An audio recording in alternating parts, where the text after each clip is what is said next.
सैफुल मुलूक का रास्ता ओपन हो गया है जी। बिल्कुल, जो भी ऐसा बोलेगा वो झूठ बोलेगा।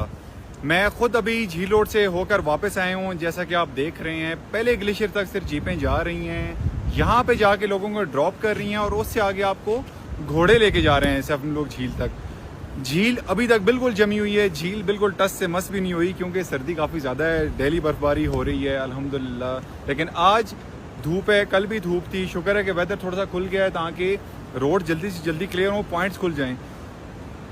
बहुत सारे लोग हैं जो रिस्क लेके अभी तक, मैं तो उसको रिस्क ही बोलूँगा, लेकर झील तक जाते हैं क्योंकि काफ़ी ज़्यादा सफ़र है। जीपें आपको कहाँ पे ड्रॉप कर रही हैं और उससे आगे कितना ज़्यादा रोड है, आप चल के जाते हैं।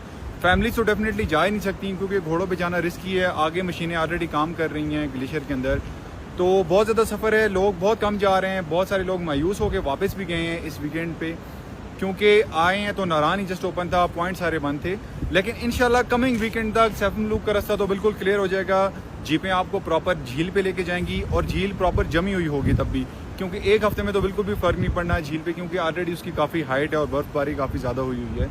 तो बाकी बटंगुंडी भी शायद के अगले वीकेंड तक इंशाल्लाह ओपन हो जाए है, उसकी अपडेट मैं आपको साथ दे दूंगा जो भी हुआ।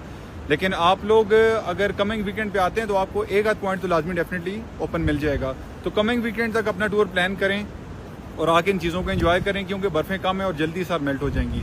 दुआ में याद रखिएगा और अपना ढेर सारा ख्याल रखें। थैंक यू, अल्लाह हाफिज़।